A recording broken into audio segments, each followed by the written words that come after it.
চলবে, কিভাবে বাঁচবে, কিভাবে মানে আজকাল একজনের চাকরিতে চলে না। এই চলে না কথাটা যে বললাম, এই চলে না কথাটার রেফারেন্সটা কি, রেফারেন্স ফ্রেম কি, এই চলে না কথাটার স্কেলটা কি, কোন স্কেলে চলে না বলতেছি আমি। হ্যাঁ, যদি আমি জানতাম যে আল্লাহ রাসূলের কিভাবে চলছে, ওমর রাদিয়াল্লাহু কিভাবে চলছে, আবু বকরের কিভাবে চলছে, আলী রাদিয়াল্লাহু কিভাবে চলছে, তাইলে আমরা চলে না কথাটা বলতাম না। আমরা চলে নাকি অনেক নামায় নিয়ে আসতে পারতাম। এটাই আমরা গতদিন আলাপ করছি।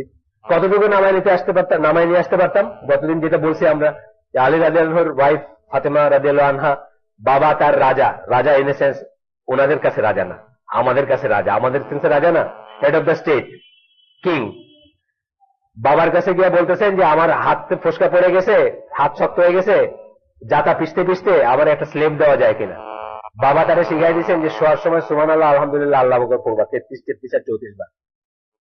আমি বলতেছিলাম গতদিন যে আপনি যদি আমার কাছে আসতেন অভাবের কথা নিয়ে, যে ভাই আমারে 10,000 টাকা দেন, আমার তো চলে না, আর আমি আপনাকে কইতাম যে সুবহানাল্লাহ আলহামদুলিল্লাহ আল্লাহু আকবার পড়ে শুইও, আপনি বলে সারা গেছিলাম কি করতে আর কি করলো আমারে। কিন্তু তারা এটা এমন ভাবে আমল করছেন, গতদিন আমি বললাম আলী রাদিয়াল্লাহু বলছে যে জীবনে একদিনও উনি আমল ছাড়েন নাই। এবং একজন কম্পেনিয়ন তাকে জিজ্ঞেস করছেন যে সিফিনের রাত্রেও না, মানে যে রাতটা ওনার লাইফের টাফেস্ট রাত ছিল, সিফিনের যুদ্ধের রাত, উনি বলছেন না ওই রাত্রেও না, ওই রাত্রে উনি আমলটা ছাড়েন। মানে হাউ সিরিয়াস হি ওয়াজ, যে স্লেভ চাইছি আমি। স্লেভ মানে ধরেন আজকে ওয়াশিং মেশিন, ডিশ ওয়াশার, তারপরে কি বলে ব্লেন্ডার টেন্ডার, এগুলো তো স্লেভ, আমাদের স্লেভ তো এগুলো ধরেন। এইটা আমি চাইছি আপনার কাছে, আপনি আমার শিখাই দিন সুবহানাল্লাহ আলহামদুলিল্লাহ আল্লাহু আকবার, এবং আমি বাকি জীবন প্রতিদিন ওটা পড়ে যাচ্ছি। তাহলে আমি কিভাবে ওটা বিশ্বাস করছি, কিভাবে ওটাকে নিছি, এবং কিভাবে ওটাকে জীবনে ধারণ করছি, এইটা মনে রেখে আপনি বলবেন চলে না। বুঝছেন না কথাটা? আপনি যখন আমারে বলবেন যে না না না, বোর্ডের চাকরি না করলে চলে না, বোর্ডের ইউনিভার্সিটিতে না পড়ালে চলে না, কোর্টের ভিতরে না চলে পড়ালে চলে না, বা ছেলেরে ওই আমেরিকায় পাঠায় পিএইচডি না করলে চলে না, চলে না স্ট্যান্ডার্ডটা কি হবে এটা আমাদের জানা দরকার। চলে না স্ট্যান্ডার্ডটা হলো নিজের আটা গম ভাঙায় নিজে করা, এটা হলো চলে না, তাই না? এটারও চালাইছেন, এটারও রাসূল বলছেন এটা ফাইন, ইট ইজ ফাইন, কোনো সমস্যা নাই। এই জন্য তো দোয়া শিখিয়ে দিয়েছেন। চলে না হলে বলতেন যে আচ্ছা ঠিক আছে, আমার কাছ থেকে 1 টাকা করে নিয়ে গিয়ে তারে দিয়ে কাজটা করাও, যেহেতু বলেন নাই, মানে এটাও চলে। তাহলে ওই চলে না স্ট্যান্ডার্ডটাই আমাদের রং। আর যে যেটাকে চলে না বলে আমরা সবখানে কম্প্রোমাইজ করি, জীবনে কম্প্রোমাইজ করি, জীবিকায় কম্প্রোমাইজ করি, হারাম উপার্জন করি, হারাম পথে বউ বাচ্চাকে ঠেলে দেই, নিজে হারাম পথে যাই, সুদের সাথে সম্পৃক্ত থাকি, ফাহিশার সাথে সম্পৃক্ত থাকি। এই চলে নাটার স্ট্যান্ডার্ডটা আসলে আমাদের জানতে হবে। জানি না দেখেই কিন্তু আমরা এগুলো জাস্টিফাইড মনে করি, আর জাস্টিফাইড মনে করে এগুলোর ভিতরে ইন্ডালজ হই। সেই জন্য আমাদের কোনো প্রচেষ্টা, কোনো কাজে আসে না, কোনো ফল আসে না এখান থেকে। সব প্রচেষ্টা জিরোতেই ঘুরতে থাকে, একই জায়গাতে ঘুরতে থাকে। চলো আমরা আমাদের সাবজেক্টে যাই। গতদিন বলছিলাম যে জুলুম কথাটার কথা আমরা আসতেছিলাম, যে জুলুম মানে অঠিক কাজ করা, এবং আমরা বলতেছিলাম যে জুলুম অঠিক কাজ মানে যে কোনো অঠিক কাজকে আরবি ভাষায় ডিকশনারি লেক্সিকন মানে ডিকশনারির সেন্সে যে কোনো অঠিক কাজকে জুলুম বলতে হবে। আমি উদাহরণ দিয়েছিলাম যে এইখানে আমাদের পানি খাওয়ার জগটা আছে, এটা বাথরুমে রাখলে এটা জুলুম, বাথরুমের বদনাটারে আমি যদি এই টেবিলের উপর রাখি এটা জুলুম, ইন এ সেন্স, মানে ভাষাগতভাবে জুলুম। কিন্তু জুলুম কখনো মানে অ্যাবসলিউট জুলুম বা আলটিমেট জুলুম কি শিরক, ওই পর্যায়ে যেতে পারে, শিরকের পর্যায়ে জুলুম যেতে পারে, বা জুলুমটা শিরক হয়ে যেতে পারে। কিন্তু সব জুলুমই শিরক না, সব জুলুমই শিরক না। এটা আমরা সাহাবীদের থেকে দেখলাম যে সূরা একটা আয়াত যখন নাজিল হয় তখন সাহাবীরা খুব কষ্ট পাইছিলেন, এবং তারা রাসূল সাল্লাল্লাহু আলাইহি ওয়াসাল্লামের কাছে জিজ্ঞেস করছিলেন যে হে আল্লাহর রাসূল, এমন কে আছে যে কোনো না কোনো পর্যায়ে জুলুম করে নাই। তখন আল্লাহ রাসূল বলছিলেন যে না, এখানে যে জুলুম বলা হচ্ছে সেটা ওই জুলুম না, এই জুলুম হচ্ছে সূরা লোকমানের 13 নম্বর আয়াতে যে জুলুমের কথা বলা হয়েছে, অর্থাৎ শিরকের কথা বলা হয়েছে। আচ্ছা যাই হোক, এখন এখানে ইবনে তাইমিয়ার একটা রিফিউটেশন আছে। The absolute zulm comprises kufr, but it is not specially just kufr. Indeed, it also comprises what is less than kufr. Similar is the case with the words আর অন্য যে ওয়ার্ড গুলা, যেমন মাসিয়া বা আমরা আগের দিন যারা নতুন আসছেন তারা হয়তো ধরতে পারবেন না, পিছন থেকে আমি একটু বললাম সেই জন্য, যে ফিস্ক কথাটা, ফিস্ক, কুফর, জুলুম, এই ধরনের কথাগুলো বারবার আসছে। বা মাসিয়া একটা কথা আছে, মাসিয়া কথা হচ্ছে যে অনানুগত্য, বিদ্রোহ, বা কোন একটা জিনিসের অবাধ্যতা, সেটা হলো মাসিয়া। এই সমস্ত কথাগুলো কখনো কাফের মানে কুফর হিসাবে, কুফর আকবর হিসাবে হইতে পারে ব্যবহার, কখনো তা না হিসাবে হইতে পারে, মানে তা ছাড়াও হইতে পারে ব্যবহার। এটা বলার কারণ হচ্ছে এই চ্যাপ্টারটা ইজ অল অ্যাবাউট কি, আমরা যারা পুরান দিন থেকে মানে আগের থেকে আসি তারা জানে এই চ্যাপ্টারটা হচ্ছে কি ব্যাপারে, যে একটা কবিরা গুনাহ করলেই বা একটা বড় গুনাহ করলেই মুসলমানের থেকে খারিজ হয়ে যায় না, মুসলমান কাফের হয়ে যায় না, মুসলমান চির জাহান্নামী হয়ে যায় না। একটা বড় গুনাহ করলেই হয় না। যে কোনো বড় গুনাহ মানেই তো ডিসওবিডিয়েন্স, অবাধ্যতা তো আল্লাহর। বড় গুনাহ মানে কি, আপনি একটা আল্লাহর আদেশকে মানেন নাই, কিন্তু সেটা না মানার সাথে অটোমেটিক্যালি আপনি মুসলমান থেকে বাইরে হয়ে গেলেন তা না। এটা কারা মনে করে? এটা খারেজিরা মনে করে। এটা কারা মনে করে? এটা মুতাজিলারা মনে করে। খারেজিরা মনে করে সে চির জাহান্নামী হয়ে যায় এবং কাফের হয়ে যায়, আর মুতাজিলারা কাফের শব্দটা ব্যবহার করে না, কিন্তু বলে চির জাহান্নামী হয়ে যায়। ব্যাপারটা একই। চির জাহান্নামী হচ্ছে শুধুমাত্র কাফের মুশরিক যারা ইসলামের বাইরে তারা। আর আরেকটা সেক্ট আছে যাদেরকে আমরা বলি মুরজিয়া, তারা মনে করে যে আপনি কি গুনাহ করলেন তাতে কিছু আসে যায় না, আপনি ঠিকই আছেন, আপনার ইমানের কোনো ড্যামেজ হয় না, বা আপনার কোনো মানে আপনার কোনো সমস্যা নাই, আপনি গুনাহ যতই করেন আপনি জান্নাতে যাবেন, আল্লাহ আপনাকে তার মার্সিতে জান্নাতে নেই, আপনার ইমান ঠিকই আছে। আপনি একবার ইমান আছেন মানে গুনায় আপনার ইমান কমে না বা নষ্ট হয় না, আপনার ইমান ঠিকই আছে। এই গ্রুপটার নাম হচ্ছে মুরজিয়া। তাহলে আহলে সুন্নাহ ওয়াল জামার স্ট্যান্ড হচ্ছে বিটুইন মুরজিয়া এন্ড খারেজি, মাঝখানে। আমরা মনে করি প্রতিটি গুনাহ আপনাকে ক্ষতিগ্রস্ত করে, আপনার ইমানকে ক্ষতিগ্রস্ত করে, কিন্তু সব গুনাহ আপনাকে ইমান থেকে বা ইসলাম থেকে বের করে দেয় না। দেয়ার আর স্পেসিফিক টাইপ অফ শিরকের নিচে যেগুলা, সেগুলো আপনাকে ইসলাম থেকে বা ইমান থেকে বের করে দেয় না, সেগুলো ড্যামেজিং, সেগুলোর জন্য তওবা করতে হবে যদি কবিরা গুনাহ হয়। কিছু কবিরা গুনাহ আছে শুধু তওবা করলে হবে না, যার ব্যাপারে করছেন আপনার, যেন আমি আপনার জিনিস আত্মসাৎ করছি, আপনাকে গীবত করছি, এটা আপনার কাছ থেকে মাফ চাইতে হবে, শুধু তওবা করলে হবে না। যদি আমি নিষ্পাপ হইতে চাই বা যদি আমি এক্সপায়ারেশন চাই, তাইলে কিছু কবিরা গুনাহ আছে এই ধরনের বা বড় গুনাহ, কিছু কবিরা গুনাহ আছে শিরক অনওয়ার্ড, শিরক থেকে শুরু করে এর উপরের দিকে যেগুলা, সেগুলোর জন্য আমার ইমান নষ্ট হয়ে যাবে, সেগুলোর জন্য আমি চির জাহান্নামী হয়ে যেতে পারি। সুতরাং ঢালাভাবে আমি বলতে পারবো না যে একটা কবিরা গুনাহ করছে, একবার ব্যভিচার করছে কেউ, সে চির জাহান্নামী না। ব্যভিচারের শাস্তি আছে, হুদুদ পানিশমেন্ট আছে, অথবা একবার চুরি করছে তার হুদুদ পানিশমেন্ট আছে, অথবা একবার মদ খাইছে তার হুদুদ পানিশমেন্ট আছে। সেই পানিশমেন্টটা তার উপর যদি কার্যকরী হয়, সে আপনার আমার মতো আরেকজন সমাজের, তাকে আমরা ঘৃণা করতে পারবো না, তাকে আমরা আলাদা করতে পারবো না, তার সাথে মুআমালাত বন্ধ করতে পারবো না, বুঝছেন না? তাকে মুসলিম হিসেবে ট্রিট করতে হবে, সে জানাজা পাবে, সে ইনহেরিটেন্স পাবে, মুসলিমের যত অধিকার আছে সবকটা তার থাকবে। এইখানে একটা ওয়ার্ল্ড ভিউর ব্যাপার আছে। এইটার জন্য অনেক মানুষ বিভ্রান্ত হয়, অনেক মানুষ ঘরে ঘরে ভাইয়ে ভাইরে কাফের মনে করে, ভাইয়ে ভাইয়ের সাথে সম্পর্ক ছেড়ে দেয়। এই জিনিসগুলো, ফাইনাল পয়েন্ট গুলো জানে না দেখে এটা হয়। আমরা সেটা নিয়ে পড়তেছি। আজকে আমরা পড়বো ওইটারই কন্টিনিউশন পড়বো। এরপর আমরা দেখবো যে প্রমাণ, দেখবো যে আমরা কিন্তু রিফিট করতেছি, এটাকে রিফিট করতে করতে একটা জায়গায় আসছি আমরা। আজকে আমরা আরেকটু সামনে যাব। আচ্ছা, এরপরে বলতেছেন যে একটা আয়াতের কথা বলতেছেন, it is those who believe and mix not their faith with জুলম that are in security, for they are on the right guidance.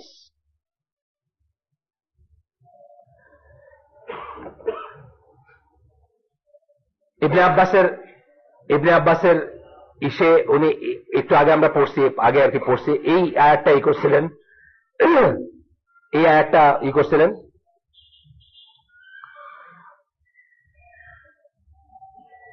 What is less than kufr is the hadith of Ibn Abbas, who stated that when Allah revealed this verse, এই আয়াতটা যখন আসছিল, এই আয়াতটা, it is those, আবার পরে আয়াতটা, it is those who believe and mix not their faith with zulm, যারা বিশ্বাস করে এবং তাদের বিশ্বাসের সাথে জুলুমকে মিশ্রিত করে না, that are truly in security, তারা হচ্ছেন তারা নিরাপদ আছেন বা নিরাপত্তায় আছেন, for they are on right guidance, তারা হচ্ছেন সঠিক হিদায়াতের উপর আছেন।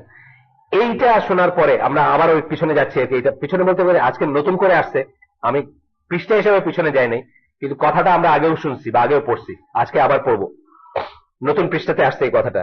তখনই সাহাবীরা জিজ্ঞেস করছিলেন, who among us does not mix his faith with some of জুলম, কে আছে আমাদের ভিতর যে যার বিশ্বাসে, যার ইমানের ভিতরে কিছু না কিছু জুলুম মিশ্রিত আছে? তারা ভয় পেয়ে গেছিলেন। কেন? ওই যে জুলুমের তারা অ্যাবসলিউট মিনিংটা নেন নাই। জুলুমের অ্যাবসলিউট মিনিং না নিয়ে তারা কি মিনিং নিয়েছিলেন? এই যে জুলুম বললাম, যে কোনো একটা অঠিক কাজ, আমরা অনেকে অঠিক কাজ করি না, এই যে যেটা বললাম যে একটা এছাড়াও অঠিক কাজ করি, এটা এক ধরনের অঠিক কাজ বলছি, অনেক অঠিক কাজ করি আমরা মানুষ, আমরা অঠিক কাজ করি, আমরা ফেরেশতা না। আমাদেরকে আল্লাহ এই চয়েস দিয়ে বানাইছেন এবং আমরা গুনাহ করব এটা জেনে আল্লাহ বানাইছেন, বা এটা নিয়েই বানাইছেন।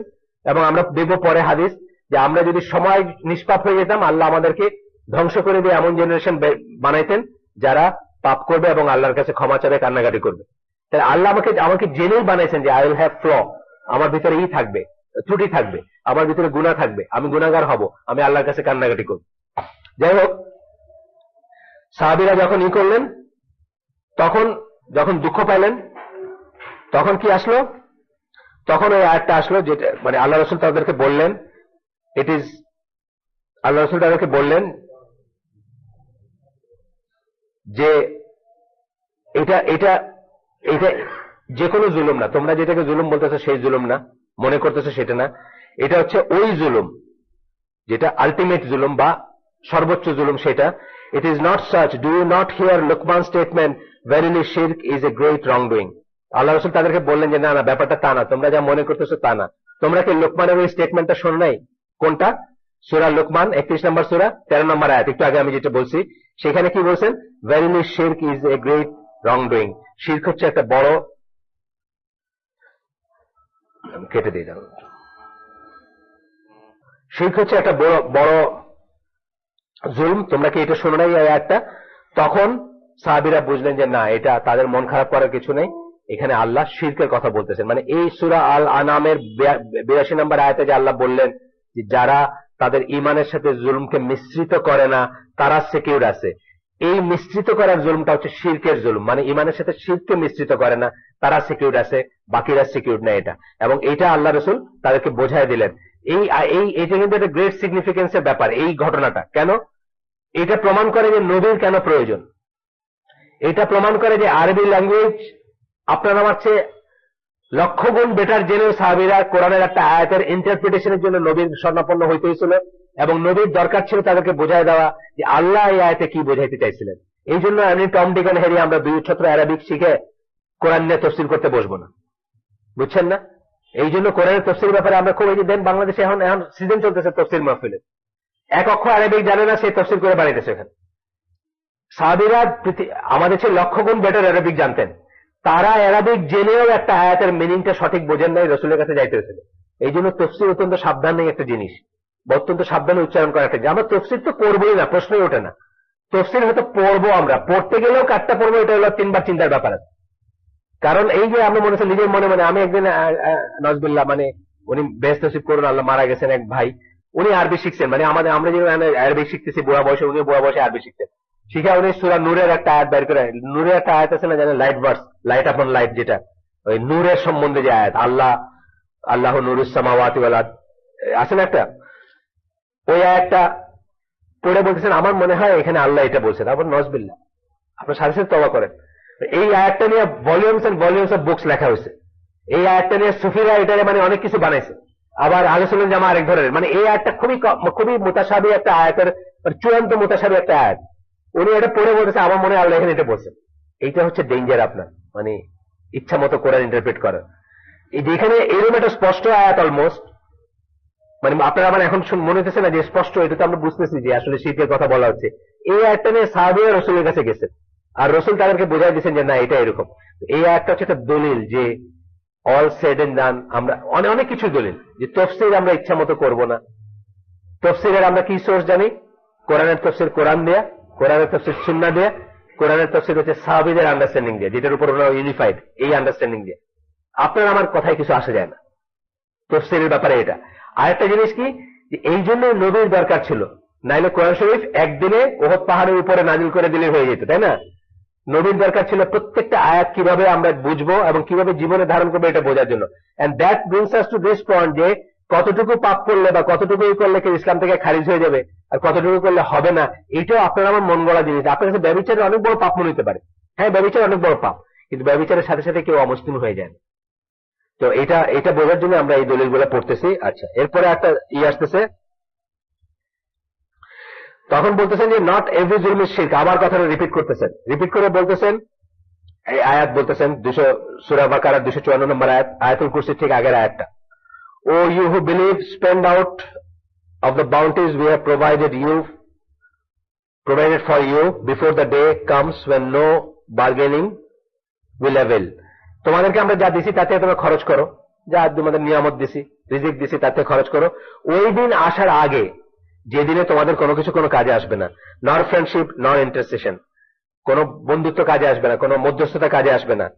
The unbelievers they are the wrong doers. অবিশ্বাসীরা হচ্ছে কারা? তারা হচ্ছে জালিমুন। এখানে শব্দটা হলো জালিমুন। অবিশ্বাসীদের জালিমুন বলতেছেন, মানে জুলুমকারী। কিন্তু এই জুলুম হচ্ছে কি? অ্যাবসলিউট জুলুমকারী, যেটা আমি বললাম একটু আগে বললাম না, অ্যাবসলিউট সেন্সে যারা জুলুম করেন তারা। ইবনে তাইমিয়া বলছেন এইটার উপর, এই আয়াতটার উপর মন্তব্য করতে গিয়ে বলতেছেন, কি বললাম আমরা? এই বিশ্বাসীগণ, তোমাদেরকে আমরা যা দিছি তার থেকে তোমরা খরচ করো ওই দিন আসার আগে, যেই দিন কারো কোনো ফ্রেন্ডশিপ, কোন রকম মধ্যস্থতা কাজে লাগবে না, অর্থাৎ শেষ বিচারের দিনের আগে। তারপরে বলতেছেন অবিশ্বাসীরা তারা হচ্ছে জালিমুন। ইবনে তাইমিয়া এটার উপর বলতেছেন কি, দ্য অ্যাবসলিউট কমপ্লিট কুফর ইজ অ্যাবসলিউট কমপ্লিট জুলম। একটা সেন্টেন্স বলছেন, বোঝা গেল? অ্যাবসলিউট কমপ্লিট কুফর হচ্ছে অ্যাবসলিউট কমপ্লিট জুলম। কারণ ওটা একটা বড় জুলম, অঠিক কাজ না। সবচেয়ে বড় পৃথিবীর অঠিক কাজ কি? সবচেয়ে বড় পৃথিবীর অঠিক কাজ হচ্ছে কুফর, তাই না?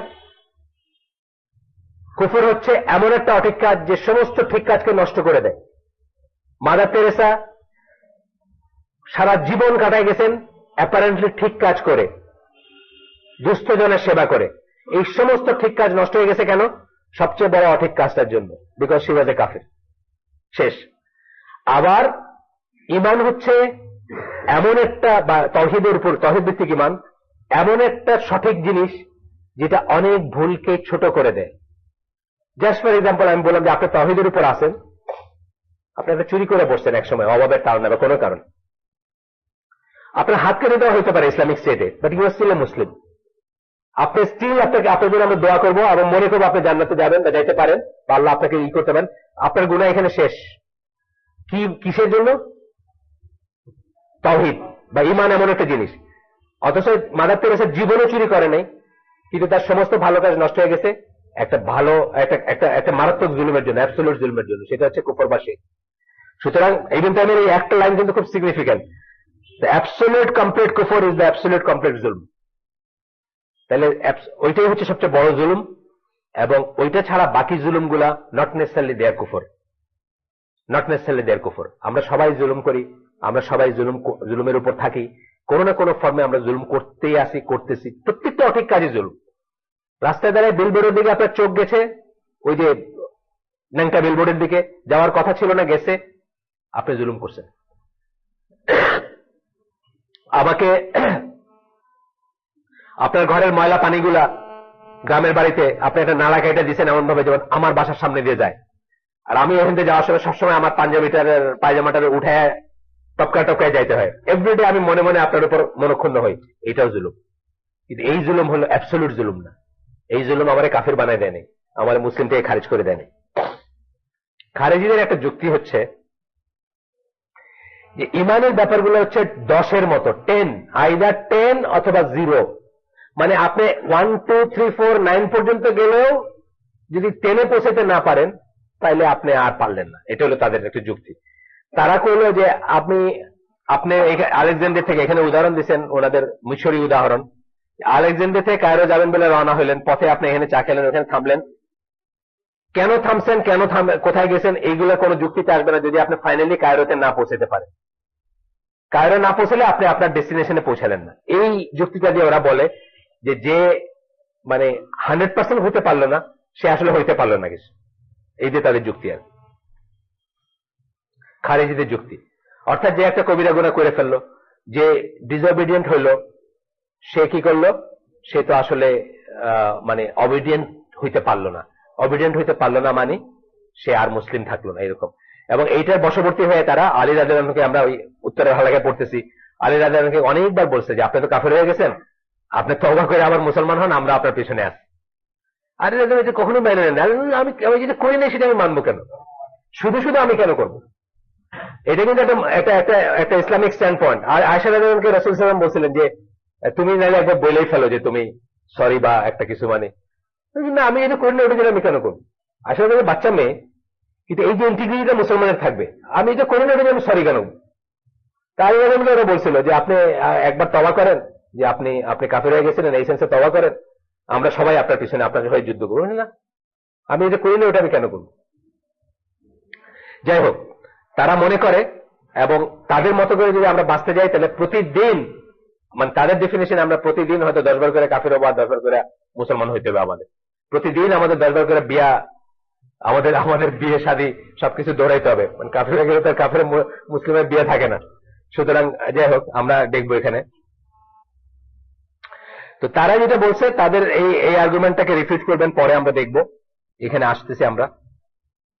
ইবনে তাইমিয়া আরেকখানে বলেন, one who does not accept that a person can combine obedience and disobedience, because obedience is a portion of faith while disobedience is a portion of disbelief. There cannot be combined in him both kufr and faith. They said therefore that they can be only pure believer or pure disbeliever. একটা মানুষের ভিতর যে বিশ্বাস এর কিছু element এবং কুফরের কিছু element mix থাকতে পারে, এইটাই তারা অ্যাকসেপ্ট করতো না। এটা আমরা দেখবো যে হাদিস, অনেক হাদিসে আসছে, আমরা আগেও দেখছি, আবারও দেখবো, যে অ্যাবসলিউট কুফরে না যেতে পারি আমি, কিন্তু আমার ভিতরে ছোট ছোট ইমানের যেমন 77টা শাখা আছে, কুফরের এরকম অনেক শাখা আছে। কোন কুফর আছে যেটা একবার বললেই আমি আর মুসলমান থাকবো না। যেমন যারা, যেসব ব্লগাররা এই শাহবাগ স্কোয়ারের নেতৃত্ব দিচ্ছে, তাদের ভিতর এমন ব্লগার আছে, আসিফ মহিউদ্দিন, আরিফুল হক সহ, যারা আল্লাহকে, কোরআনকে গালিগালাজ করছে। আরিফুল হক এর আমি নিজে দেখে আসলাম, বাল কোরআন বলছে সে, আল কোরআনকে আমি নিজে চোখে দেখছি, কোন সেকেন্ড হ্যান্ড কথা নাই। কোরআন ডিসিক্রেট করা, আল্লাহকে গালি দেওয়া, রসুলকে গালি দেওয়া, এটার কোন সাক্ষী প্রমাণের দরকার নেই, এটা অ্যাবসলিউট কুফর। কিন্তু আবার অন্য কুফর আছে যেটা ছোট কুফর, মুসলমানকে হত্যা করা কুফর, ছোট কুফর। এর জন্য পানিশমেন্ট আছে, কিসাস আছে। আপনার ভাইকে আমি মারছি, আপনি যদি আমায় মাফ করে দেন, মাফ হয়ে যেতে পারে আমার, কিন্তু আমি কাফের না। এটা হচ্ছে ছোট কুফর। কারণ লিনিয়েজ নিয়ে গালি দেওয়া, আপনার করে আরে ওর বংশ আমি চিনি না, ও তো এই বংশের, মুসলমান কারে বলতেছি, ও তো ওই কি বলে মুন্সি বাড়ির একটা কিছু বললাম, মোল্লা বাড়ির বা কিছু একটা, ওদের বংশে তো সবসময় লিল্লা খাইছে, মানে ওই যে কি বলে আপনার এই দান দক্ষিণা জাকাত খাইছে, আপনার লিনিয়েজ নিয়ে গালি দেন, এটা কিন্তু কুফর, বাট নট কুফর আকবর, ছোট কুফর। এই ছোট কুফর বিশাল গুনাহ, বিশাল গুনাহ, সন্দেহ নাই, কিন্তু আমাকে কাফের বানায় দেয় না। আই এম স্টিল এ মুসলিম। আমার জানাজা হবে, আমার ইনহেরিটেন্স পাবো, আমার কবর হবে, আমার রিদ্দা না, সোজা কথা। একটা মুসলিম স্টেটে কি কুফর, আপনি যদি আমার কাফের বানায় দেন, সাথে সাথে রিদ্দা হইতে হবে না? আমি তো মুরতাদ, আমার উপরে আমাকে তওবা করার, ফিরে আসার সময় দিবে, তারপরে আমাকে হত্যা করবে একটা মুসলিম স্টেট, সেই কুফর নাই। সুতরাং ইমানের যেরকম শাখা আছে, কুফরের সেরকম শাখা আছে। ইমানের শাখার ভিতরে আমরা দেখছি কতগুলো আছে অ্যাবসলিউট নেসেসিটি, সেটা হচ্ছে কি লা ইলাহা ইল্লাল্লাহ, হাইয়েস্ট অ্যাবসলিউট নেসেসিটি, এটা ছাড়া কোনো ইমান নাই। আর কতগুলো আছে অ্যাবসলিউট নেসেসিটি না, এটা ছাড়াও আমি মুসলমান, এটা ছাড়াও আমি মোমেন, কিন্তু কমপ্লিট না হয়। রাস্তায় কলার চোখলা পড়ে আছে, আমি দেখাও তুলে ফেলাই নেই, ফালানো উচিত ছিল, আমি ফালাই নেই, তা আমি স্টিল এ মুমিন, স্টিল এ মুসলিম। আমি অ্যাবসলিউট না, আমি অ্যাবসলিউট মুমিন না হয়তো, মানে 100% পরিপূর্ণ সুন্দর মুমিন না, কিন্তু আমি মুসলিম এবং মুমিন স্টিল। একইভাবে কুফরের শাখা আছে, যে কুফরের একটা করলে, এই যে রসুলকে গালি দিচ্ছে যারা, এই ব্লগারদের আমি গ্রুপে পাঠাইছি, পাইছেন না? গ্রুপে না, ওই অন্য কাউকে কাউকে পাঠাইছি, যে পাবেন, এটা ইসে আছে, ওদের কাছে পাবেন, যারা যারা এখানে লিড নিচ্ছে, যারা আসিফ মহিউদ্দিন, তারপরে আপনার আরিফুল হক, আরো কয়েকটা নাম আছে, আমি নামগুলো ভুলে গেছি। একেবারে কাফেরেরা, একেবারে নির্ভেজাল কাফের, আত্মস্বীকৃত কাফেরেরা। এবং এখানে কালকে আমি দেখলাম দাড়িওয়ালার ছবিও আছে।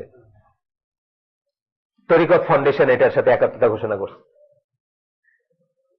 মৌলানা ফরিদউদ্দিন মাসুদ এটার সাথে একাত্মতা ঘোষণা করছে, শোলাকিয়া জামাতের নওয়াজবিল্লাহ, আল্লাহ তাদেরকে হেদায়েত দেন, আল্লাহ তাদেরকে দেখার শক্তি দেন। ইট ইজ ওয়ান থিং একজন যুদ্ধ অপরাধী বিচার চাওয়া, ইট ইজ ওয়ান থিং, আর ইসলামের বিরুদ্ধে অ্যাবসলিউট কাফির এবং অ্যাবসলিউট মুরতাদ বা মুশরিকদের সাথে নিয়ে আন্দোলন করা ইজ অ্যানাদার থিং। যুদ্ধ অপরাধীর বিচার, যুদ্ধ অপরাধ যদি কেউ করে থাকেন, হত্যা করে থাকেন, কোন প্রেসিডেন্ট সেটাকে মাফ করতে পারেন না। আপনাদের অবগতির জন্য বলতেছি, এই দেশের প্রথম প্রেসিডেন্ট এটাকে মাফ করে গেছেন, তিনিও মাফ করতে পারেন না ইসলামের নিয়ম অনুযায়ী। কে পারে? একমাত্র উনি পারেন, যার ফ্যামিলিকে হত্যা করা হয়েছে, একমাত্র উনি কিসাসের ভিত্তিতে মাফ করতে পারেন, ব্লাড মানির এগেনস্টে মাফ করতে পারে।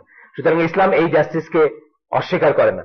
এট দ্য সেম টাইম এইটার মোড়কে আপনি আমারে কুফরি শিখাবেন, মুরতাদ বানাবেন, কাফের বানাবেন, কুফরি ভ্যালু দিবেন, এইটা কোনোদিন অ্যাকসেপ্টেবল না। এটা কোনোদিন অ্যাকসেপ্ট করা যায় না। সামান্যতম জ্ঞান যার আছে সে কোনোদিন এটার সাথে একাত্মতা ঘোষণা করতে পারে না। কোনটার সাথে? যা তারা করতেছে, যা তারা প্রপাগেট করতেছে। তারা অ্যাকচুয়ালি কি করতেছে, কি প্রপাগেট করতেছে? আপনি দেখছেন ছেলেমেয়েরা একসাথে নাচতেছে, একসাথে ঘুমাইতেছে, একসাথে খাইতেছে, কি প্রপাগেট করতেছে? তারা এই দেশকে ডিডিভাইনাইজ করতে চাইতেছে, ডিডিভাইনাইজ করতে চাইতেছে। তারা এই দেশকে, আমাদেরও দোষ আছে, আমাদের দোষ আছে, আমরা বোঝাইতে পারি নাই। আমরা আপনার এই যে এই মজলিসে যারা বোঝাইতে পারছে, আমরা বোঝাইতে পারি না যে জামাত মানে ইসলাম না, পারি না আমরা বোঝাইতে, তাই না? আমরা কি বোঝাইতে পারছি জামাত মানে ইসলাম না, ইসলাম মানে জামাত না, এটা বোঝাইতে পারছি? পারি নাই। আমরা যে জামাতের ইসলাম করি না, আমরা যে ইসলামের জামাত চাই, এটা কি বোঝাইতে পারছি আমরা? পারি না। সুতরাং দে আইডেন্টিফাই ইউ টুগেদার। আপনারা রাজাকার করে গাইল দিবে 2 দিন পরে রাস্তায়। 14 বছর থেকে রাজাকার ছিলেন, আপনারা গাইল দিবে 2 দিন পর। এটা আমাদের ফেইলিয়র, আমরা ব্যর্থ হয়েছে এটা বুঝে। কিন্তু যারা এটা লিড নিছে অ্যাবসোলিউট নাস্তিক তারা, এবং তারা দেশটাকে ওই পথে স্টিয়ার করতে চাইতেছে এইটার মোড়কে। কারণ যুদ্ধপাতিতে এমন একটা ইস্যু, আপনি এটা এগেইনস্টে বলতে পারেন না। সত্যি যদি এই পাপ করে থাকে ইসলামে, আমি অ্যাজ এ মুসলিম বলতেছি যে তাকে হেড অফ দ্য স্টেটও মাফ করতে পারে না। যদি কেউ করে থাকে, যদি প্রমাণিত হয়, তাকে তো প্রেসিডেন্ট মাফ করতে পারে না। ফরগেট অ্যাবাউট জাজ বা এই দেশের প্রেসিডেন্ট তাকে মাফ করতে পারে না ইসলামের নর্ম অনুযায়ী। আমি তো সেটা বিরোধিতা করতে পারি না, কিন্তু এইটার সুযোগ নিয়ে তারা কি প্রপাগেট করতেছে, এই সমস্ত জিনিসগুলো করতেছে। এই যে মোমবাতি কি দিতে পারে, মোমবাতি কি দিতে পারে? মুসলমান হাত তুলেন তো। মোমবাতি জ্বালালে কি হয়? কি হয় বলেন? আগুন জ্বালে। আর কি হয়? কিছু দিতে পারে মোমবাতি আপনাকে? শেষ। 4000 বছরের পুরনো হিন্দুইজমের ঋষের কাছে নিতেছে যে মোমবাতির কাছে, আগুনের কাছে আপনি চাবেন। আপনার কোথায় নিয়ে যাচ্ছে জানেন? আপনাকে আপনার উৎসের দিকে ডাকতেছে তারা। আপনার উৎস কি? এখানে সবাই হিন্দু থেকে মুসলমান হয়েছে, সবাই উৎসের দিকে ডাকতেছে। নাউজুবিল্লাহ বলেন।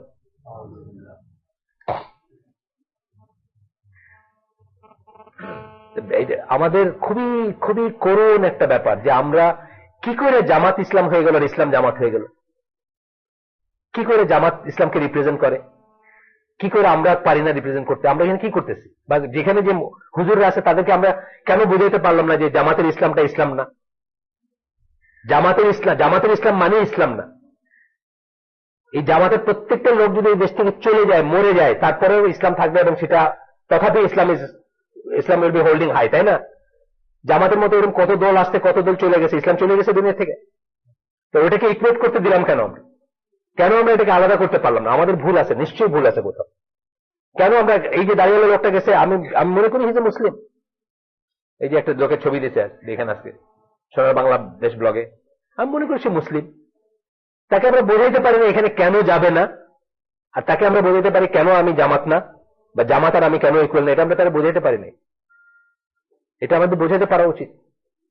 জামাতের ইসলাম, জামাতের ব্র্যান্ডের ইসলাম মানে ইসলাম না, আর এটাকে দুইটাকে ইকুয়েট করতে আমরা দিব না, দেওয়া উচিত না।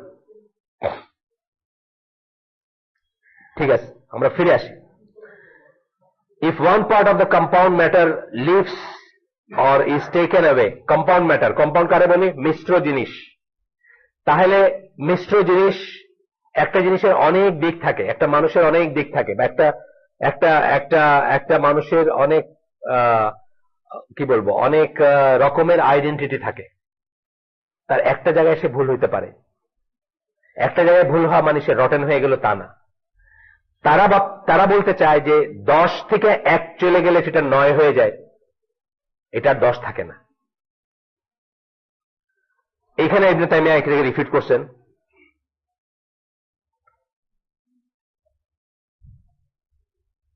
কিছু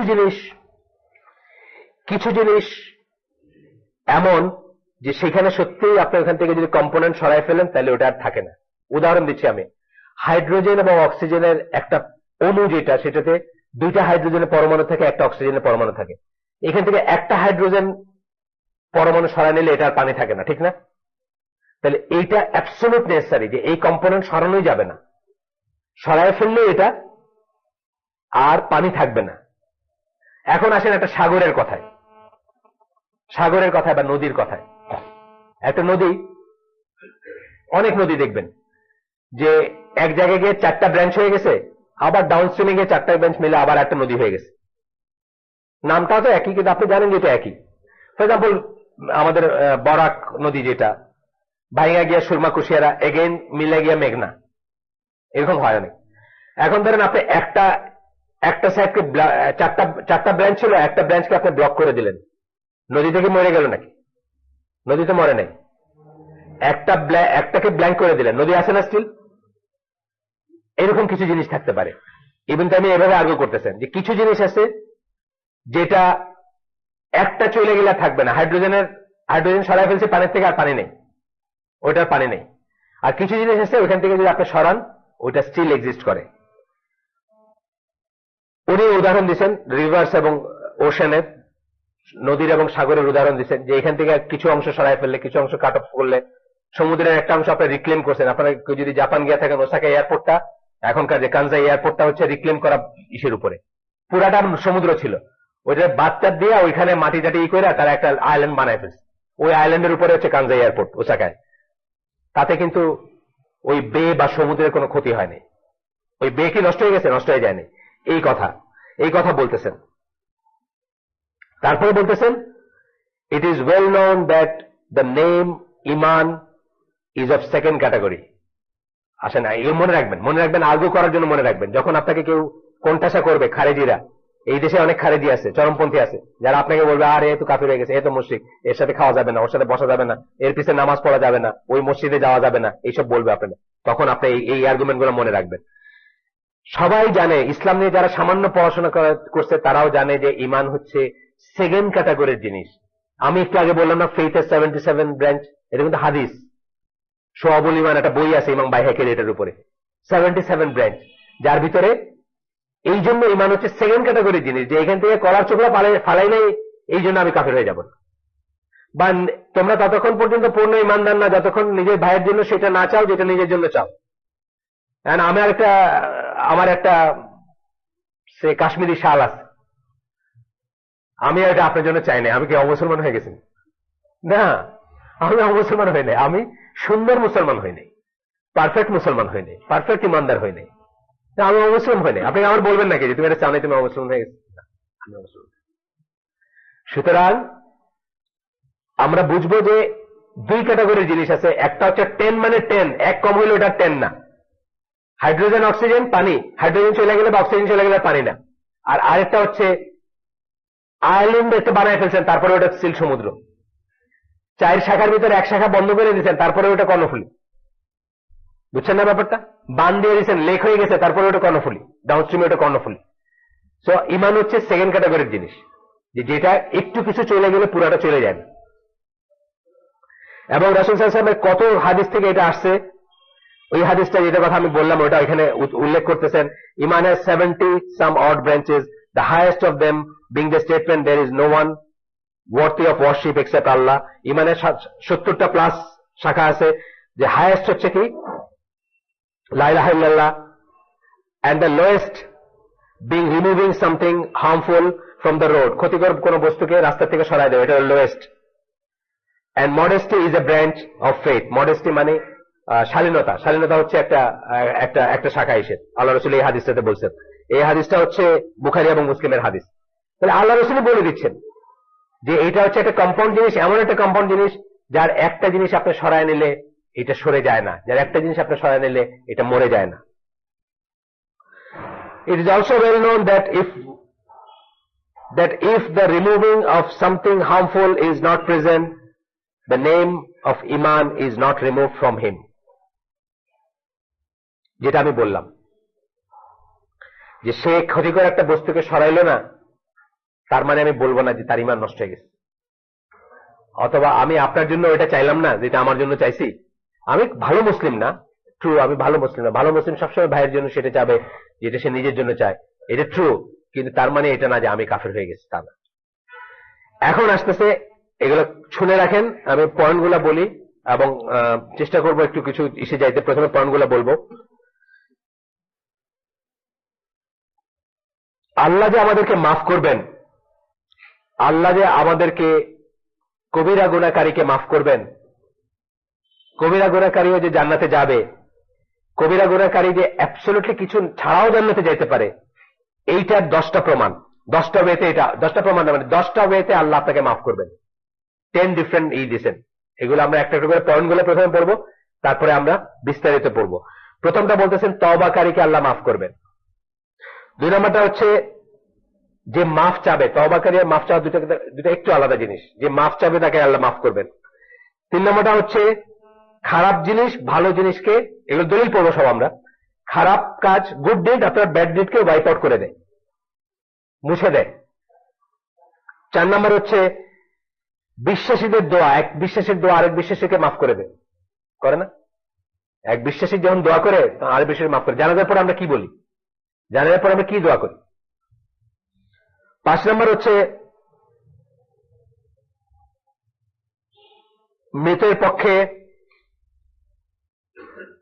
পক্ষ হয়ে আমরা যদি কোনো ভালো কাজ করি, যেমন চ্যারিটি সাদাকা, সেটাতে তার গুনাহ মাফ হইতে পারে। 6 নম্বর হচ্ছে রাসূল সাল্লাল্লাহু আলাইহি ওয়াসাল্লামের দোয়াতে মাফ হবে, বা রাসূল সাল্লাল্লাহু আলাইহি ওয়াসাল্লামের শাফায়াতে মাফ হবে।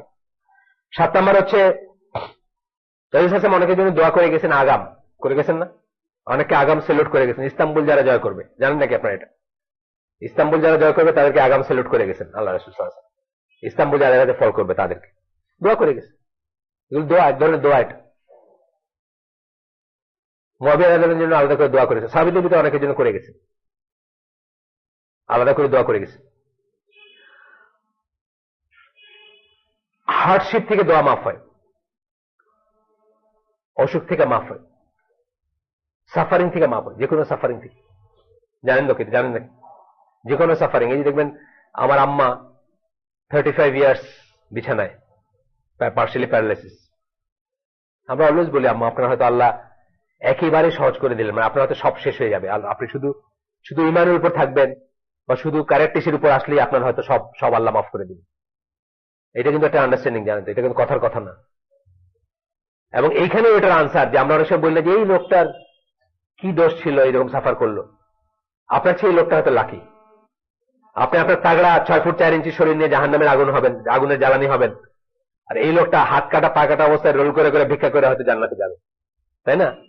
How do you know? এই জন্য এইসব নিয়ে কথা বলতে হয় না। আল্লাহর রিলম নিয়ে আমরা কথা বলবো না, কিন্তু আমরা অনেক সময় বলি। এবং এইসব থেকে এইসব এবং কাফের হওয়ার কিন্তু ফার্স্ট স্টেপ হচ্ছে এগুলো আর কি। এগুলো নিয়ে যেন প্রশ্ন আসবে, আল্লাহ কেমন জাস্টিস করলেন, এই লোকটারে আল্লাহ এরকম সাফার করলেন। আমি গত 10 বছর ধরে দেখতেছি সে রোল করে করে মসজিদের সামনে আসে আর ভিক্ষা করে করে বাড়ি যায়। এটা কোনো মানুষের লাইফ হলো না।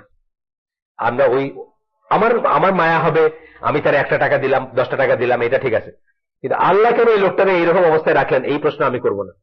Because I don't know, maybe he is making it two জান্নাহ, এইটার জন্য, এই সাফারিং এর জন্য। আর আপনি আপনার 6 ফুট 4 ইঞ্চি শরীর, তাগড়া শরীর, জিমে ব্যায়াম করা শরীর নিয়ে এই প্রশ্ন করার জন্য তো জাহান্নামী হবে যে এই লোকটার কি দোষ ছিল। সুতরাং আল্লাহর রিমটা আমরা ক্রস করবো না ইনশাল্লাহ। 8 নম্বর হচ্ছে what occurs in grave of trials, pressure and fright, these are some of the means। ওই যে কবরের যে আযাব হয়, যে ভয়টা, যে প্রেশারটা পড়ে ইসের উপরে, এগুলোর থেকে অনেক সময় আপনার গুনাহ মাফ হবে বা আপনাকে মাফ করে দিবেন আল্লাহ। তারপরে কিয়ামতের দিন যে হার্ডশিপ, যে পেরেশানি আপনার থাকবে, এটির জন্য আল্লাহ মাফ করে দিবেন। আর এছাড়া 10 নম্বর হচ্ছে কোন কারণ ছাড়া আল্লাহ আপনাকে মাফ করবে, জাস্ট বিকজ আল্লাহ ইচ্ছা আপনাকে মাফ করে দিবেন। আল্লাহ বলছেন না যাকে ইচ্ছা তাকে, এখানে কোনো আনসারেবিলিটি নেই। মানে আল্লাহ এটারও কারণ আছে, আল্লাহ তাআলা আনজাস্ট না, কিন্তু জাস্ট উপায়ে উনি মাফ করবেন, বিকজ আল্লাহ আপনার ভিতরটা জানেন, আমি জানি না। আপনি দেখবেন যে 2 জন লোক অ্যাপারেন্টলি আপনার কাছে একই, কিন্তু 2 জনের রেজাল্ট 2 রকম হচ্ছে। কেন? আপনার আসলে যে জায়গাটা ম্যাটার করে ওটা আল্লাহ জানেন, আমি জানি না কেন, তাই না? অ্যাবসলিউট যেটা আর কি ভিতরে। আমরা এখন দলিলগুলো পড়বো, ছোট ছোট করে দলিলগুলো পড়বো, যতটুকু এই 10টা পয়েন্টের দলিল পড়বো, যতক্ষণ আল্লাহ আমাদের তৌফিক দেন ইনশাআল্লাহ। আপনারা আমি যে কথাগুলো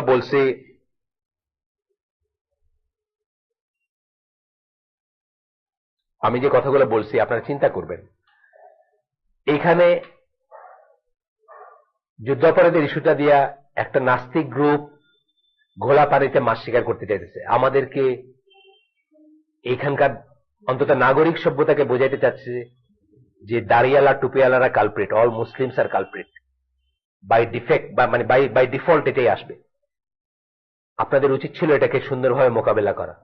প্রথম উচিত ছিল জামাত আর ইসলাম যে এক না এটা প্রমাণ করা, এবং আমি জামাতি না হয়ে যে একটা মুসলমান হইতে পারি এটা প্রমাণ করা, আমি একজন মুক্তিযোদ্ধা হয়ে একটা মুসলমান হইতে পারি এটা প্রমাণ করা, বা এটা অন্তত মানুষেরই করা। দ্বিতীয়ত হচ্ছে যে এখানে কি চলতেছে এটা কিন্তু আমরা সাধারণ মানুষকে বোঝাইতে পারিনি। একটা তো এই ভুল হয়েছে, আর একটা যে আসলে কি চলতেছে সাধারণ মানুষ কিন্তু বুঝতেই পারতেছে না। সাধারণ মানুষ বুঝতেই পারতেছে না, যে গ্রামের মানুষ বলেন বা অন্য জায়গার মানুষ, কি হচ্ছে এখানে কেউ জানে না, বুঝতেই পারতেছে না কি এখানে যে ইসলাম বিরুদ্ধে একটা কিছু হচ্ছে। এইটা বোঝাতে পারলে আপনি দেখতেন যে things should have been different. আমি আপনাকে বলি, সাদ্দাম হোসেন একটা ফুল কাফির বা হাফ কাফির ছিল, কিন্তু আমেরিকা যেদিন প্রথম গালফ ওয়ারের দিন যেদিন অ্যাটাক করছে, মানে দেশের সকল মানুষ সাদ্দামের পক্ষে, ব্লাইন্ডলি সাদ্দামের পক্ষে, বুঝে না বুঝে সাদ্দামের পক্ষে। কেন? সামহাও তাদেরকে ইনকেলাব হোক বা যে পেপার হোক, ইনকেলাব পেপার মৌলানা মান্নান সাদ্দামের পৃষ্ঠপোষক ছিলেন, বা সাদ্দাম তার পৃষ্ঠপোষক ছিল, টাকা আনছিলেন অনেক ওইখান থেকে। সামহাও ইনকেলাব পেপার বা পেপারগুলো বুঝাইতে চাইছে যে এখানে মুসলমান বিরোধী কাজ চলতেছে এবং ইসলামের উপর হামলা হয়েছে এবং আমেরিকা মুসলমানদের মারতেছে। পরদিন সকালে প্রথম দিনের এই দেখলাম আমি ইত্তেফাকে মিত্র বাহিনী এগিয়ে চলেছে, মানে প্রথম হেডিং, মানে আমেরিকানরা এগিয়ে চলেছে। পরদিনই দেখা গেল সাদ্দাম বাহিনীর জয় জয়কার খালি, কারণ বুঝছে যে প্রিগায় মানুষের ইত্তেফাক অফিস ভেঙে দিবে। এই জিনিসটা আমরা মানুষের বুঝাইতে পারি নাই যে এখানে ইসলামের এগেনস্টই হচ্ছে। মানুষ মনে করবে এটা তো ঠিকই আছে, যুদ্ধ অপরাধী নিয়ে কথা বলতেছে, কথা তো ঠিকই, এটা তো রাজাকার আলবদর কথা তো ঠিকই, কিন্তু এখানে যে ইসলামের বিরুদ্ধে একটা হচ্ছে এটা কিন্তু বোঝানো যায় না। কেন? আমরা এটা ফেল করছি বুঝাইতে, যে আমরা মুক্তিযুদ্ধের পক্ষের হয়েও মুসলমান হইতে পারি এবং এখানে ইসলাম বিরুদ্ধ ব্যাপার হচ্ছে এটা বুঝাইতে ফেল করছে। যেমন ভাবে আমাদের নজরুল ইসলাম সাহেব বলছেন, কাজী নজরুল ইসলাম বলছেন, কামাল তুনে কামাল কিয়া ভাই, বলছেন না কবিতায়? কামাল কি কামাল করছিল? ইসলামের 12টা বাজিয়েছিল, তাই না? তা আমাদের কোনো নজরুল ইসলাম হয়তো বলবেন যে শাহবাগ তুমি কামাল কিয়া ভাই, যে শাহবাগ অ্যাকচুয়ালি কি করতেছে, এটা তো ইসলামের 12টা বাজিয়ে দিচ্ছে। এটা কিন্তু আমরা বুঝতেছি না, আর বুঝলেও বলতে পারতেছে কেন? একটা কারেক্ট ইস্যুর এগেন্স্টে কেমনে বলি, সত্যি তো যুদ্ধপরাধের এগেন্স্টে কেমনে বলি, এটা আমাদের ভিতরে খেলতেছে। মাঝখানে যে একটা চলতেছে খেলা, এইটাকে আমরা পরিষ্কার করতে পারি না, জটটা খুলে মানুষকে বুঝাইতে পারতেছে না। আপনারা যারা ফেসবুকে লেখেন, আমার ফেসবুক অ্যাকাউন্ট নাই, আপনারা যারা টুইটারে লেখেন, আপনারা যারা অন্য কিছুতে করেন, আপনারা করেন। আর আমারে তো এমনি আমি ব্লগে একটু লেখালেখি করতাম, আমার প্রথম পাতা থেকে ব্যান্ড বন করে রাখছে, বুঝছেন না? লেখার লাভ নাই, এটা কেউ দেখবেও না। কালকে আমার একজনে করছে, আমি একজন লেখছে দাড়ি নিয়ে একটা দিছে, ওই যে দাড়ি নিয়ে এক লোকের দাড়ি ধরে টানতেছে, ওইটা নিয়ে একটা আর্টিকেল দিছে। তা আমি ওই ছেলেটারে লেখছি, মন্তব্য করতে পারি আমি বলছি, আপনি বলেন তো আপনি আপনার দাড়ি আছে কিনা, মানে আপনি এটাকে পলিটিক্যাল কারণে দিলেন নাকি আসলে ইসলামের কারণে দিলেন? কারণ ওইখানে প্রথম একজন ব্লগার মন্তব্য করছেন, উনি জামাত শিবিরের সাপোর্টার, স্ট্রং সাপোর্টার, উনি ক্লিন শেপ ছবি, তার মধ্যে দেখেন যে উপরে ছবিটা দেখেন, এই ক্লিন শেপ। তাহলে এই ছবি দিয়ে কি আপনি এই দাড়ির এগেইনস্টে কথা বলতে, মানে দাড়ির ব্যাপারে ডিফারেন্ট পক্ষে কথা বলতে পারেন? মানে আপনি তো নিজেই বিশ্বাস করেন না যে দাড়ি রাখাটা একটা মাস্টার। তো ছেলেটা আমাকে বলছে যে হ্যাঁ আমার আছে দাড়ি। পরে দিয়ে এক মুফতি, উনি আমেরিকায় থাকেন, উনি বলছেন যে আমরা দেখছি অনেক সালাফিরা দাড়ি কাটা কেটে মিশরে যাইতো। এটা তো বিসাইড দ্য পয়েন্ট, এটা এখানে আসতেছে না। উনি এটা আমার অ্যাটাক করলেন, বুঝছেন না? যে দাড়ি কাটা কেটে অনেক মিশরে যেত, এটা তো কম্পালসারি। এই দেশে যদি আজকে বলে যে দাড়ি না কাটলে গুলি করে মার ফেলে, আমি দাড়ি কাটবো না? কেন কাটবো? যান বাঁচানো ফরজ, তাই না? আম্মার বিন ইয়াসির রাসূল কি বলছিলেন? তোমার যদি আবার বলে ইমান ডিনাউন্স করতে, জানের বিনিময়ে জান বাঁচাইতে, তুমি আবারও করে যে তুমি আমাদের বিশ্বাস করো না বা আমার দিনে বিশ্বাস করো না, তোমার ভিতরে ইমান ছিল তো যে হ্যাঁ, বলে তুমি ঠিক আছো। তাই এই পর্যায়ে যদি চলে যায়, এই দেশেও আমাকে দাড়ি কাটতে বাধ্য হতে পারে, কিন্তু এই পর্যায়ে গেছে নাকি? আপনারা তো বলতেছেন হিকমত, দাড়ি কাটা দাওয়াত দেওয়াটা হিকমত। আমি নিজে শুনছি দাড়ি কাটা দাওয়াত দেওয়া হিকমত বলে আপনার দাড়ি কাটতেছে। আমি ওখানে লিখছিলাম আর কি, ওইটা আমেরিকান মুফতি লিখছেন অনেক সালাফিরা মিশর যায় দাড়ি কাটা, বিসাইড দ্য পয়েন্ট, ওইটার সাথে এটার কি সম্পর্ক? আমি বলছি দাড়ি কাটা দাওয়াত দেওয়া হিকমত, দাড়ি কাটা দাওয়াত দেওয়া হিকমত হবে কেমনে? আপনি মনে করেন নাকি? একজন বলেন তো আমার সাথে ডিবেটে আসেন, কেউ মনে করেন দাড়ি কাটা আমরা দাওয়াত দিব? ইসলামের দাওয়াত কিসের দিকে দিব? তাই আকরামুজ্জামান বিন আব্দুল সালাম বলছেন যে আমি বলতেছি এই ঘরের দিকে দাওয়াত দিতেছে, দিস ইজ ইসলাম ঘর, আমি ঘরটা পুরাই দিছি, পুরাই দিয়ে আপনার দাওয়াত দিতে পারবো? তা আমি দাড়ি কেটে ফেললাম, ইসলামের একটা সিম্বল কেটে ফেললাম, একটা স্ট্রং সুন্নাহ না ওয়াজিব বা ফরজ কেটে ফেললাম, কেটে আমি এইদিকে দাওয়াত দিতে পারবো? আপনার দাওয়াত দিতে পারবো? এই 10টা পয়েন্ট আমরা একটু শুনবো। প্রথমটা আসতেছে, আল্লাহ সুবহানাহু ওয়া তাআলা বলতেছেন সূরা শুরার 25 নম্বর আয়াতে, he is the one that accept repentance from his servants and forgive sins. আল্লাহ নিজে বলতেছেন তওবা কবুল করেন, গুনাহ মাফ করে দেন। তাইলে আপনার আমার মতো কোন খারেজি যদি বলে যে না একবার গুনাহ করতে তুমি চির জাহান্নামে, ইটস এ লাই, আমরা তাদেরকে রিপিট করতে পারা উচিত। 2 নাম্বার, ক্ষমা চাইলে ক্ষমা করে দেন আল্লাহ, ক্ষমা চাইলে ক্ষমা করে দিবেন আল্লাহ। ফরগিভনেস পড়ছিলাম আমরা 10টা উপায়ে গুনাহ মাফ হয় আমাদের। 10টা উপায়ে আমরা শত গুনাহ করে এক্সেপ্ট শিরক, শত গুনাহ করেও আমরা জান্নাতের আশা করতে পারি, শিরক করেও করতে পারি যদি আমরা তওবা করে মরতে পারি। শিরক কিন্তু আমি বলতেছি না যে এমন একটা গুনাহ যে এটা ফিরে আসা সম্ভব না, মোটেই না, মোটেই না, অবশ্যই ফিরে আসা সম্ভব আমরা যদি তওবা করে মরতে পারি। আর বাকিগুলার কথা বলতেছেন যে বাকিগুলার স্ট্যাটাসই এটা না, মানে আপনি তথাপি মুসলিম, শিরক করলে আপনি মুশরিক হয়ে গেছেন, শিরক আকবার বা কুফর আকবার, তওবা করলে আমি ফিরে আসতে পারি তথাপি। আর এইগুলোর কথা বলতেছেন যে আপনার স্ট্যাটাসই ওটা না, আপনার স্ট্যাটাস হচ্ছে কবিরা গুনাহগারের স্ট্যাটাস, এবং আপনাকে আল্লাহ মাফ করবেন। 10টা উপায় মাফ করেন, এই একটা শুনলাম আমরা। 2 নম্বরটা হচ্ছেন যখন আমরা মাফ চাই আল্লাহর কাছে, তওবা করা একটা ব্যাপার আর মাফ চাওয়া আর একটা ব্যাপার। এখানে একটা হাদিস আসতেছে, বুখারী মুসলিমের হাদিস। A slave committed a sin and said, "Oh Lord, I have committed a sin, so forgive me." একজন বান্দা গুনাহ করছে আর তারপরে বলতেছে, গুনাহ করার পরে বলতেছে যে হে আল্লাহ আমি গুনাহ করছি, আমাকে মাফ করে দাও। The Lord said, "My slave knows that he is a Lord who forgives sins. Therefore I have forgiven my slave." আল্লাহ বলেন যে আমার বান্দা জানে যে তার একজন প্রভু আছে যে তাকে মাফ করতে পারে, সো আমি তাকে মাফ করে দিচ্ছি। এইভাবে 3 বার আসছে। আর এই হাদিস একটা। আরেকটা হাদিস হচ্ছে, এটা শুধু মুসলিমের হাদিস, সেটা হচ্ছে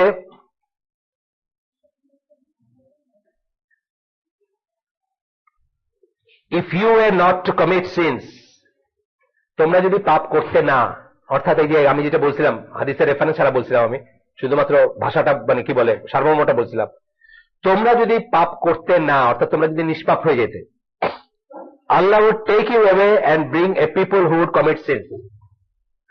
আল্লাহ তোমাদেরকে নিয়ে যেতেন এবং আরেকটা জাতি বা পিপল বা উম্মাহ আনতেন, জন্ম দিতেন বা সৃষ্টি করতেন যারা পাপ করবে, and seek Allah's forgiveness, এবং আল্লাহর কাছে মাফ চাবে, and he would forgive them, এবং আল্লাহ তাকে মাফ করবে। তাইলে আল্লাহ এক্সপেক্ট করেন না, আল্লাহ চান নাই যে আমরা ফেরেশতা হব। আল্লাহ আমাদেরকে ওইভাবেই বানাইছেন মিশ্র হইছে যে আমরা ভুল করব, মাফ চাবো, এবং that's the beauty of it. মাফ যে চাবেন এটাই beauty.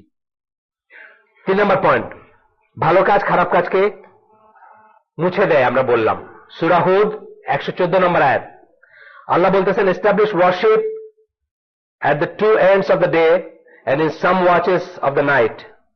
Lo, good deeds annul evil deeds. শেষ পাঠটা হচ্ছে এখানে ইম্পর্টেন্ট। ভালো কাজ মন্দ কাজকে নিউট্রালাইজ করে দেয়, মুছে দেয়।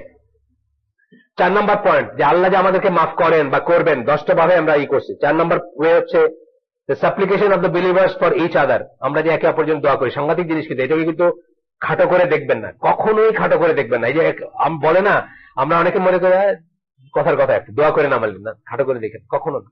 যে আমরা যে গ্রুপে অনেক সময় আমাদের এই ভাইয়ের আব্বা মারা গেছেন, আমরা যে গ্রুপে দিছি, একবার মনে হওয়াটারও কিন্তু অনেক মিনিং আছে।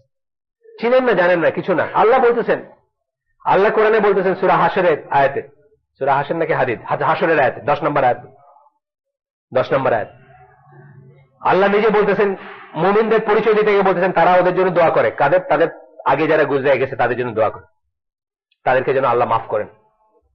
এই জন্য কিন্তু আপনার সালাতে বা আপনার ইসে যখন দোয়ার ব্যাপার আসবে, অলওয়েজ জানা অজানা আত্মীয় অনাত্মীয় মুমিন মুসলিম ভাইদের জন্য দোয়া করবেন যারা চলে গেছেন স্পেস এন্ড টাইমে, আলাদা স্পেসে এবং আলাদা টাইমে যারা ছিলেন তাদের জন্য দোয়া করবেন। এবং সেটা কিন্তু আমাদের নিজেদেরও দরকার হবে, হবে না? একটা সময় যেন আমাদের আমল বন্ধ হয়ে যাবে, আমরা যদি কবরের আযাবে থাকি বা জাহান্নামের আগুনে থাকি, আমাদেরও সেটা কাজে লাগবে যদি আমাদের ভাইরা যাদেরকে আমরা রেখে যাব তারা যদি হাত তোলেন, তারা যদি আমাদের জন্য দোয়া করেন। তাহলে no one dies and then has a group of Muslims whose number reaches 100 praying and interceding for him, except that there will be intercession for him. মানে 100 জনের বেশি, এটা মানে পার্টিকুলার একটা জানাজার ব্যাপারে বলছেন বা ইসের ব্যাপারে বলছেন, 100 জনের বেশি মানুষ দোয়া করে যার জন্য, তাদের দোয়া শোনা হবে। এটার এক্সপ্লেনেশন আছে বা এটার আছে। তারপরে ওয়ালাইকুম সালাম। 5 নাম্বার, যখন ভালো কাজ করবেন, মৃতদের পক্ষে ভালো কাজ করবেন, সাদকা দিবেন বা কিছু, তখন কি হবে? আপনার গুনাহ মাফ হবে। when a person dies, এটাও একটা হাদিস, এটা মুসলিম এবং আহমেদের হাদিস। একজন মানুষ যখন মারা যায়, his deeds are cut off, তার আমল বন্ধ হয়ে যায়। যেটা বললাম আমরা, আমাদের সবাই দোয়ার দরকার হবে একদিন। সেভ ফর 3, 3টা ছাড়া সব আমল বন্ধ হয়ে যায়। একটা হচ্ছে সাদকা জারিয়া, মসজিদে পয়সা দিচ্ছেন, মসজিদ বানায় দিচ্ছেন, মানুষ এখানে ইবাদত করতেছে, যতদিন ইবাদত করবে একটা পোর্শন আপনি পাবেন। Knowledge which is being benefited from, একটা বই লিখে গেছেন বা কাউকে কাজ শিখাই গেছেন বা কাউকে কিছু শিখাই গেছেন, সে সেটা শিখে ভালো কাজ করতেছে, আরো দাওয়াত দিয়ে গেছেন বা কাউকে লেখাপড়া শিখাইছেন, এবিসিডি শিখাইছেন, সে সেটা দিয়ে ভালো কাজ করতেছে সেটার। আর কি? Pious child who supplicates for him, একটা বাচ্চা ছেলে মেয়ে রেখে গেছেন যে দিনদার আল্লাহওয়ালা, যে আপনার জন্য দোয়া করে। এই 3টা থাকবে, বাকি সবই হবে। তাহলে এটা হচ্ছে আরেকটা মিনস, 5 নাম্বারই, যেতে আপনার দোয়া মাফ হবে। 6 নাম্বারটা হচ্ছে আল্লাহ রসুল সাল্লাল্লাহু আলাইহি সাল্লামের শাফাআত বা আল্লাহ রসুল সাল্লাল্লাহু আলাইহি ওয়াসাল্লামের দোয়া। ওই সময় শাফায়াত, এই সময় দোয়া, বেঁচে থাকতে দোয়া, মরে যাওয়ার পরে শাফায়াত, মানে আখিরাতের দিন শাফায়াত। সেটা আপনার জন্য কাজে লাগবে। আপনার গুনাহগার হইলেও, শত গুনাহগার হইলেও আপনার গুনাহ মাফ হয়ে যেতে পারে বা আপনাকে আল্লাহ মাফ করে দিতে পারে। হার্ডশিপ, অসুখ বিসুখের কথা বললাম। অসুখ বিসুখের জন্য মার্সি আসবে আপনার ভিতরে, কিন্তু মনে করেন বা মনে করাই দিয়েন, রাদার মনে করার, নিজে অসুস্থ হলে তো মনে করবেন, কিন্তু অনেক সময় দেখবেন একটা এর থেকে মরে গেলে ভালো ছিল, বলে না মানুষ, ফেড আপ হয়ে বলে মানুষ। সাফার করতেছে, প্যারালাইসিস, এক গ্লাস পানি মানুষের দিকে তাকাইতে হয়, অমুকে ঢাইলা দিলে আমি পানি খাই, নাহলে খাইতে পারি না, এর চেয়ে মরে গেলে ভালো না, এটা বলতে হয়। কে জানে আপনার ওই মার্কটা পৌঁছা পর্যন্ত আল্লাহ আপনাকে সময় দিতেছে, যেই মার্ক পর্যন্ত সাফার করতে করতে আপনার সব গুনাহ মাফ হয়ে যাবে এবং আপনি জান্নাতি হবেন। হয়তো আল্লাহ ওই জন্য আপনাকে বাঁচায় রাখছে। আপনার উচিত না বলা, আত্মস্থ ধৈর্য ধারণ করা উচিত। মৃত্যুর দোয়া করতে নাই, এই জন্য মৃত্যু চাইতে নাই, নিজের মৃত্যু বা অন্যের মৃত্যু চাইতে নাই। রিজনস আর কি। এক্সেপশনালি কেউ কেউ চাইছেন, সেটা অন্য জিনিস। ইমাম বুখারী মৃত্যুর দোয়া করছিলেন, ডিফারেন্ট একটা ইস্যু, অন্য একটা ব্যাপার। ওই সময় আর কি ওনার যে দেশে খুব জুলুম হচ্ছিল, মানে মুসলমানরা খুব জুলুম করতেছিল, তো উনি ভয় করতেছিলেন যে আল্লাহ তাআলা তাদের উপরে অত্যাচারী দিবেন, যেটা হয়েছিল আর কি, যে মঙ্গলরা এই করলো না, কচু কাটা কাটলো মুসলমানদের, ঠিক ওই ঘটনাটার আগে। উনি দোয়া করতেছিলেন যে ওই দিন দেখার আগে যেন আমি চলে যেতে পারি। এটা ঠিক দোয়া না, হয়েছেন এটা একটা উইশ আর কি। যেমন ধরেন আসিফ মহিউদ্দিন বাংলাদেশের প্রাইম মিনিস্টার, এই দিন দেখার আগে আমার আই উড সে আল্লাহ যদি আমাকে মাফ করেন। আর বাল কোরআন আরিফুল হক বলতে, আরো আমি মুখে আনতে পারবো না এমন কথা আর কি। আমি একটা বললাম, এটা খুব অশ্লীল কথা, এটা আমার মতো একজন মানুষের মুখে আনা উচিত না, কিন্তু আর বাকিগুলো আমি মুখে আনতে পারলাম না। মানে কি ল্যাঙ্গুয়েজ আপনারা দেখেন ওটাতে, কি ল্যাঙ্গুয়েজ ওটাতে দেখেন। আপনি দেখছেন না? দেখছেন তো না? করেন না, করেন না, করেন করেন করেন না না না না না, আসিফ মহিউদ্দিন এটাকে আত্মস্বীকৃত কাফির ব্লগার, সামওয়্যার ব্লগের, আত্মস্বীকৃত কাফের। সে নিজেকে একেবারে মানে নির্ভেজাল কাফের ক্লেম করে এবং সে একের রাসূল সাল্লাল্লাহু আলাইহি ওয়াসাল্লামের লাইফ থেকে নিয়ে, তাকে থেকে নিয়ে সবাইকে গালি দেয়। মাইরও খাইছে না? হ্যাঁ, তাই না?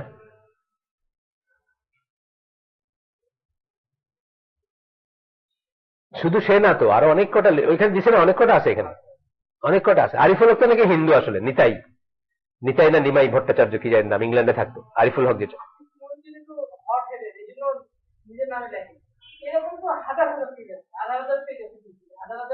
হ্যাঁ, আরে ফেসবুকে থাক না, ফেসবুকে থাকা আর এখানে এসে জাতীয় একটা ইস্যুতে জাতীয় হিরো বনা, দুটোকে এক জিনিস নাকি? আমার টিকরপাড়া গ্রামের যে ছেলেটা কিছুই জানে না, স্বাধীনতার পক্ষে সে ফ্ল্যাগ উড়ায় আর এখানে বসে আমার সোনার বাংলা গান গায়, সে মনে করে বাহ I want to be like him. কত সাহসী লোক! এই লোকটা যে আল্লাহরে গালি দিয়েছে এটা সে জানে? দেন না, দেন দেন, ওটা দেন, ওটা দেন, বিলি করেন। আর কবে করবেন?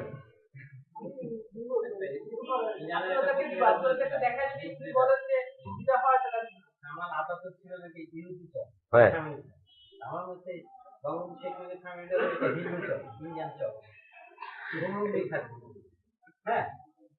আপনার বাড়ি কোথায়? ফরিদপুর? ও আচ্ছা, ফরিদপুরে হলে ভাবতেন যে আপনার স্পেশাল কোন ইনফরমেশন আছে নাকি। যাক, আমরা সেটাতে যাব না। আমরা একটা জিনিস হচ্ছে যে যা প্রমাণিত না, মুসলমানরা কখনোই অপ্রমাণিত রিউমার বয়ে বেড়াবো না, শত্রুর ব্যাপারেও না, নিজের ব্যাপারেও না, মিত্রের ব্যাপারেও না। কামারাতুকা প্রতিষ্ঠিত, সেই জন্য বললাম। কিন্তু যেটা জানি না, যেটা প্রমাণ হয় নাই, এই একই সে বেনিফিট অফ ডাউট পাওয়া উচিত যুদ্ধাপরাধীদের। যদি সে হত্যা করে থাকে তাকে কেউ মাফ করতে পারে না, প্রেসিডেন্টও মাফ করতে পারেন। আর যদি না করে থাকে তার ফেয়ার ট্রায়ালের চান্স থাকা উচিত সবাই।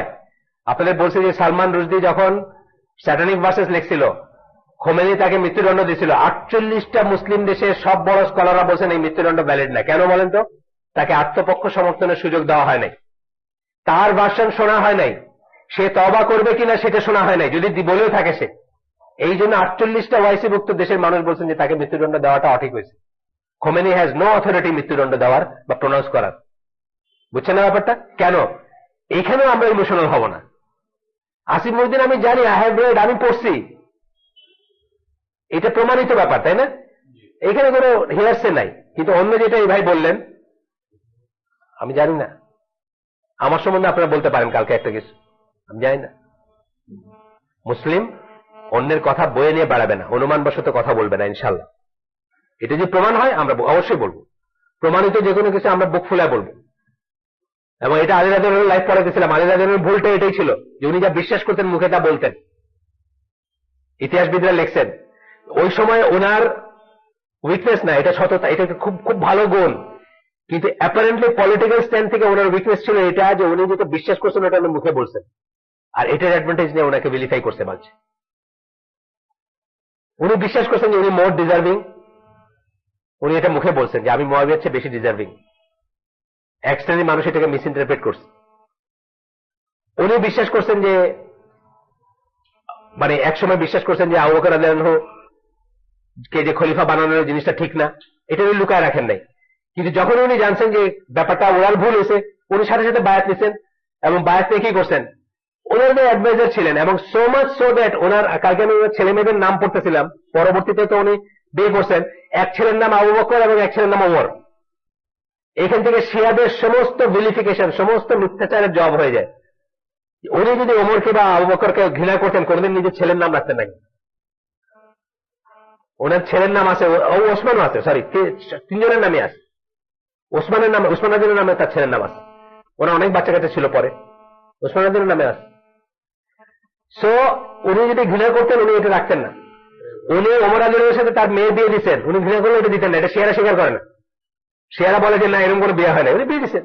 সেই ঘরে মানে ডেসক্রিপশন আছে কার কাছে কোথায় কবে বিয়ে দিচ্ছেন, কত বছর বয়সে বিয়ে দিচ্ছেন, সব ডেসক্রিপশন আছে। যাই হোক, আমরা আসি ফিরে। A believer is not stricken with discomfort, hardship, illness, grief, or even mental worry, except that some of his sins are expiated due to it. কিসের ব্যাপার? 3 নম্বর হাদিস, 3 নম্বর হচ্ছে রেকর্ডেড বাই বুখারী, মুসলিম, আহমদ। আপনার উপর যে কোনো ক্যালামিটি আসুক, আপনার ট্রায়াল, এইটা শেষ আমার এখানে শেষ করে দেবো ইনশাল্লাহ এই পয়েন্টে। আপনার অসুখ বিসুখ, যে কোনো রকম বিপদের থেকে আপনি, এমন কোন বিপদ আসে না যে আপনার গুনাহ মাফ না হবে। এখানে একটু কিন্তু আছে, আপনাকে ধৈর্য ধারণ করতে হবে, ঠিক না? আপনি যদি বলে ফেলেন যে আল্লাহ এটা কি করলো, আর কোনো মানুষ দেখলো না, আমারই এই বিপদটা দিল, তাইলে কিন্তু আপনি ডিসকোয়ালিফাই করে যাবেন এই গুনাহ মাফ থেকে। তাইলে বরং উল্টাটা হয়ে যেতে পারে, আপনি ইসলাম থেকে বাইরে হয়ে যেতে পারেন। সুবহানাকা আল্লাহুম্মা বিহামদিকা আশহাদু আল্লা ইলাহা ইল্লা আনতা আস্তাগফিরুকা ওয়া আতুবু ইলাইক। তরুণ প্রজন্ম, আপনারা আল্লাহকে ভালোবাসেন, আপনারা এই জিনিসটাকে ইন্টেলেকচুয়ালি মিস করার চিন্তা করেন। এখানে যে দেশপ্রেম আর কুফর যে মিশে গেছে, এই দেশপ্রেমকে কুফর থেকে আলাদা করেন, বা কুফরকে দেশপ্রেম থেকে আলাদা করেন। বুঝছেন না ব্যাপারটা? যে যার যেখানে সে আছে, যেখানে লিখতে পারেন, বলতে পারেন, বোঝাইতে পারেন, মানুষকে বোঝান যে এখানে এক শ্রেণীর কাফের মুশরিক এসে তারা লিড নিয়ে নিছে, এটার মুরতাদরা লিড নিয়ে ব্যাপারটাকে অন্য ধারা করতেছে। ডিডিভাইনাইজেশন চলতেছে বাংলাদেশে। ডিডিভাইনাইজ করা মানে ঈশ্বর বিতাড়ন করা চলতেছে এখানে। এই লোকগুলা কি বলছে আপনারা দেখেন, যারা একটা লিডার। সুবহানাকা আল্লাহুম্মা আগাইন, সুবহানাকা আল্লাহুম্মা বিহামদিকা আশহাদু আল্লা ইলাহা ইল্লা আনতা আস্তাগফিরুকা ওয়া আতুবু ইলাইক। কিছু না পারেন দেশের জন্য দোয়া করেন হাত তুলে, কিছু না পারেন আল্লাহর কাছে মাফ চান, কিছু না পারেন মুসলিমদের জন্য দোয়া করেন, কিছু না পারেন আমাদের নিজেদের জন্য দোয়া করেন যে আল্লাহ যেন আমাদের মুসলিম হওয়ার, মুসলিম থাকার তৌফিক দান করেন এবং বোঝার তৌফিক দান করেন যে আল্লাহ আমাদের কাছে কি চাইছেন অ্যাকচুয়ালি।